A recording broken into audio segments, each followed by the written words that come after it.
The National Association of Graduate Teachers has condemned the appointment of non-teachers to key positions in the Ghana Education Service, specifically criticizing Professor Small Gavoa-Gisi's selection as Deputy Director General. At a press conference, NAGRAT argued that such appointments demotivate trained educators and undermine career progression within the GES. The association has called on the President, John Dramani Mahama, to ensure that leadership roles are filled by experienced educationists and demanded the removal of all non-professional teachers in pre-tertiary agencies. NAGRAT also seeks an audience with the President to further discuss their concerns. The problems and challenges afflicting us is similar to the problems and challenges that is afflicting civil service and indeed all other public services in this country. That the Ghana Education Service is part of public service with its own public service rules and regulations. There are minimum qualifications of entry, rules and regulations for promotion, and the various ranks established in the conditions of service that will make people who operate in that space apply to. Unfortunately, these days, political appointment is so rampant in the public and civil service that in the case of the Ghana Education Service, people have been appointed to senior positions to perform duties that people who have operated in that space for many years have upgraded and developed themselves for many years and have gone through interviews are not even placed in that position. The desire to reach the top of one's profession has over the years motivated a lot of teachers and workers to further their studies and upgrade themselves. As a result, we have a lot of well-trained professionals who have risen through the ranks possessing PhDs, MPhil, Masters, etc. These people are capable of manning senior positions within the Ghana Education Service. For resetting Ghana. And as part of the resetting, we said that, look, go according to what the Constitution is saying. These services must be neutral. Parliament has officially passed the Electronic Transfer Levy Repeal Bill 2025, eliminating the e-levy that taxed mobile money payments, bank transfers, and digital transactions. Deputy Finance Minister Thomas Nyako Ampim stated that its removal will return 2 billion Ghana cedis to the people, encouraging financial inclusion and digital transactions, while analysts predict a boost in digital commerce following the repeal. Mr. Speaker, I beg to move that the Electronic Transfer Levy Repeal Bill 2025 be now read the third time. I so move, Mr. Speaker.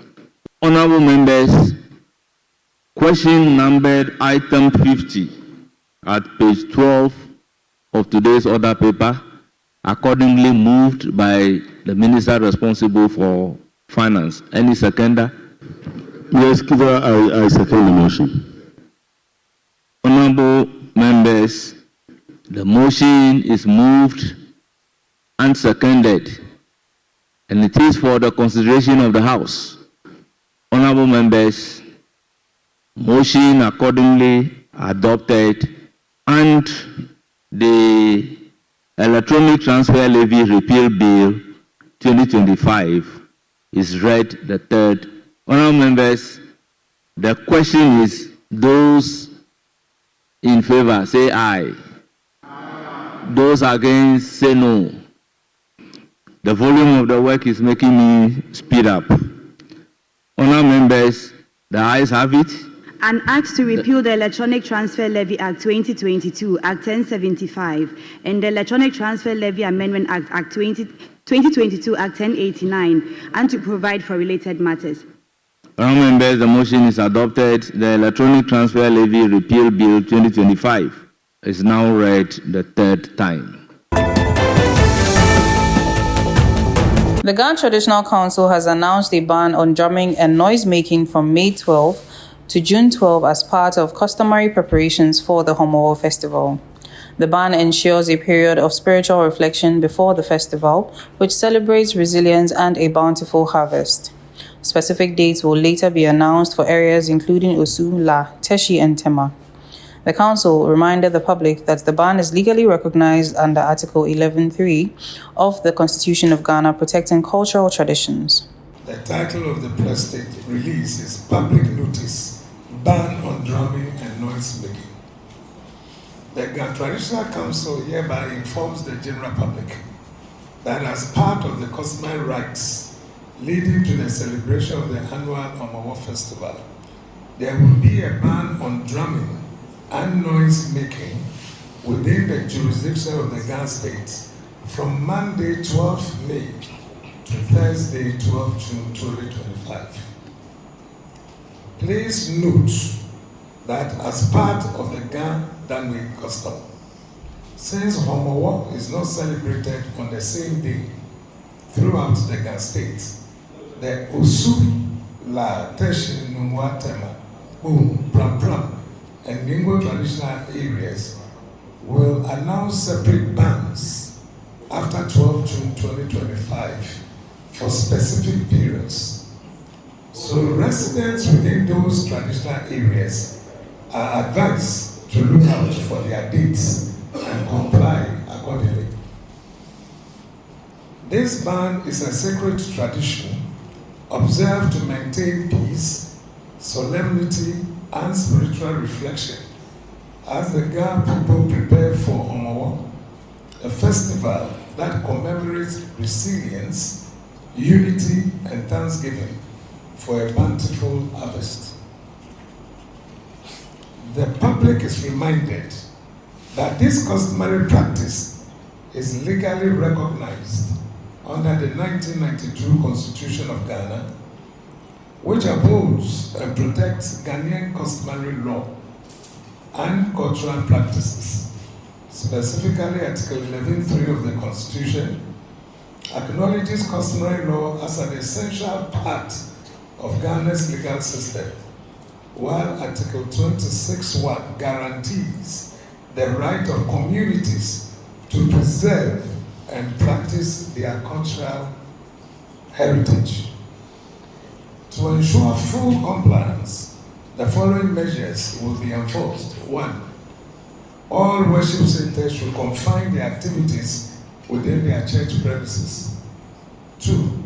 Noise making, including clapping of hands, the use of tambourines, and other musical instruments are prohibited during this period.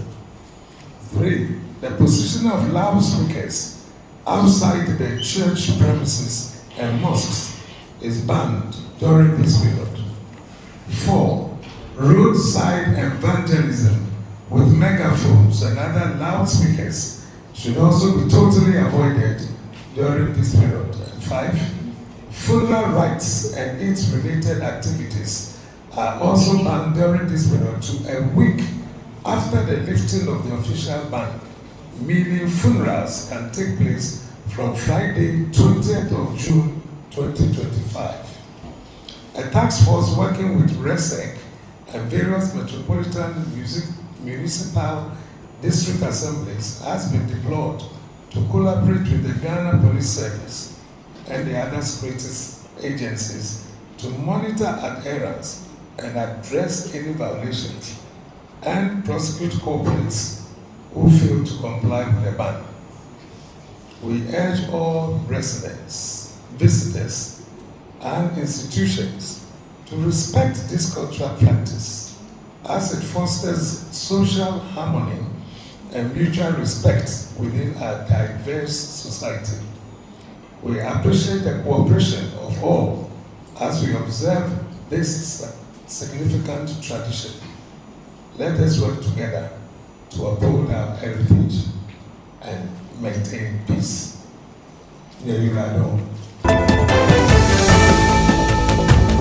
The Advertising Association of Ghana has revealed that over 60% of billboards in the country are illegally installed with unknown ownership. Many structures are placed in hazardous locations like highway medians and pedestrian walkways, posing risks to public safety. AAG President Andrews Aka expressed concerns about the disorderly placement of billboards, especially during election seasons when political influence is used to bypass regulations. He argued that authorities need to take strict measures to prevent future disasters.